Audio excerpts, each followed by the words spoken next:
Beginilah firman Tuhan. Pergilah ke istana Raja Yehuda, dan sampaikanlah di sana firman ini.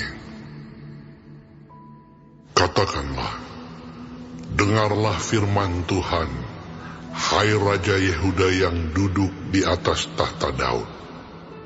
Engkau, pegawai-pegawaimu, dan rakyatmu yang masuk melalui pintu-pintu gerbang ini.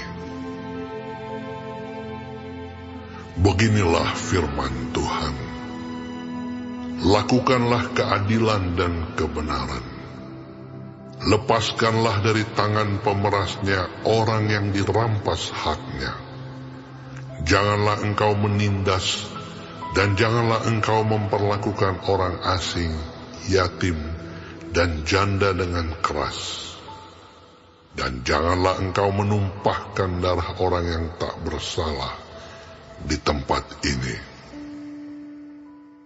Sebab jika kamu sungguh-sungguh melakukan semuanya itu, maka melalui pintu-pintu gerbang istana ini akan berarak masuk raja-raja yang akan duduk di atas tahta Daud dengan mengendarai kereta dan kuda. Mereka itu pegawai-pegawainya dan rakyatnya. Tetapi jika kamu tidak mendengarkan perkataan-perkataan ini, maka aku sudah bersumpah demi diriku, demikianlah firman Tuhan, bahwa istana ini akan menjadi reruntuhan. Sebab beginilah firman Tuhan mengenai keluarga Raja Yehuda. Engkau seperti Gilead bagiku, seperti puncak gunung Libanon. Namun pastilah aku akan membuat engkau menjadi padang gurun, menjadi kota yang tidak didiami orang. Aku akan menetapkan pemusnah-pemusnah terhadap engkau, masing-masing dengan senjatanya. Mereka akan menebang pohon aras pilihanmu dan mencampakkannya ke dalam api. Dan apabila banyak bangsa melewati kota ini, maka mereka akan berkata seorang kepada yang lain, mengapakah Tuhan melakukan seperti itu kepada kota yang besar ini? Orang akan menjawab, oleh karena mereka telah melupakan perjanjian Tuhan Allah mereka, dan telah sujud menyembah kepada Allah lain, dan beribadah kepadanya. Janganlah kamu menangisi orang mati, dan janganlah turut berduka cita karena dia. Lebih baiklah kamu menangisi dia yang sudah pergi, sebab ia tidak akan kembali lagi. Ia tidak akan melihat tanah kelahirannya. Sebab beginilah firman Tuhan mengenai Salum bin Yosia, Raja Yehuda, yang telah menjadi raja menggantikan Yosia, ayahnya, dan yang telah meninggalkan tempat ini. Ia tidak lagi akan kembali ke sini, tetapi ia akan mati di tempat pembuangannya, dan tidak lagi akan melihat negeri ini. Celakalah dia yang membangun istananya berdasarkan ketidakadilan, dan anjungnya berdasarkan kelaliman, yang mempekerjakan sesamanya dengan cuma-cuma dan tidak memberikan upahnya kepadanya, yang berkata, Aku mau mendirikan istana yang besar, lebar, dan anjung yang lapang luas. Lalu menetas dinding istana, membuat jendela, memapani istana itu dengan kayu aras dan mencatnya merah. Sangkamu, rajakah engkau, jika engkau bertanding dalam hal pemakaian kayu aras?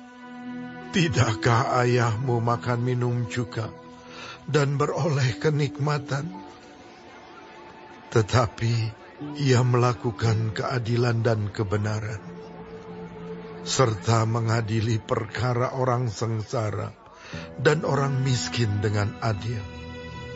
Bukankah itu namanya mengenal aku? Demikianlah firman Tuhan. Tetapi matamu dan hatimu hanya tertuju kepada pengejaran untung, kepada penumpahan darah orang yang tak bersalah, kepada pemerasan, dan kepada penganiayaan.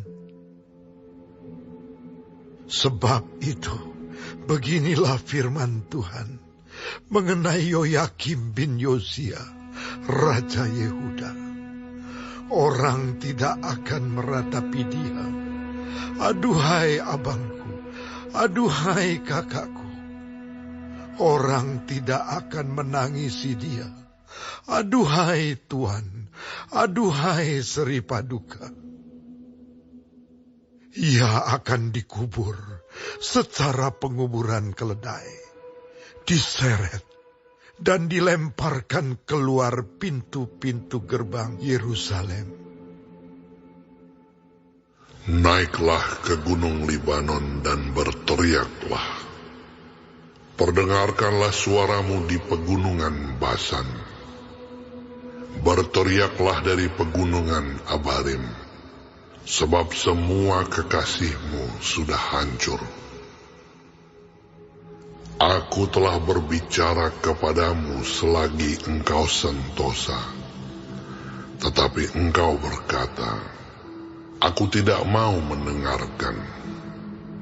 Itulah tingkah langkahmu dari sejak masa mudamu, sebab engkau tidak mau mendengarkan suaraku. Semua orang yang menggembalakan kamu akan dihalau angin ribut, dan para kekasihmu akan diangkut tertawan. Pada waktu itu engkau akan menjadi malu dan bernoda dari sebab segala kejahatanmu. Hai engkau yang diam di gunung Libanon, dan yang bersarang di pohon-pohon aras, betapa engkau akan mengeluh ketika kesakitan menimpa engkau. Kesakitan seperti yang ditanggung perempuan yang melahirkan. Demi aku yang hidup, demikianlah firman Tuhan. Bahkan sekalipun Konya bin Yoyakim, Raja Yehuda, adalah sebagai cincin materai pada tangan kananku, namun aku akan mencabut engkau. Aku akan menyerahkan engkau ke dalam tangan orang-orang yang berusaha mencabut nyawamu, ke dalam tangan orang-orang yang engkau takuti, ke dalam tangan Nebukadnezar Raja Babel, dan ke dalam tangan orang-orang Kasdim. Aku akan melemparkan engkau serta ibumu yang melahirkan engkau ke negeri yang lain, yang bukan tempat kelahiranmu. Di sanalah kamu akan mati.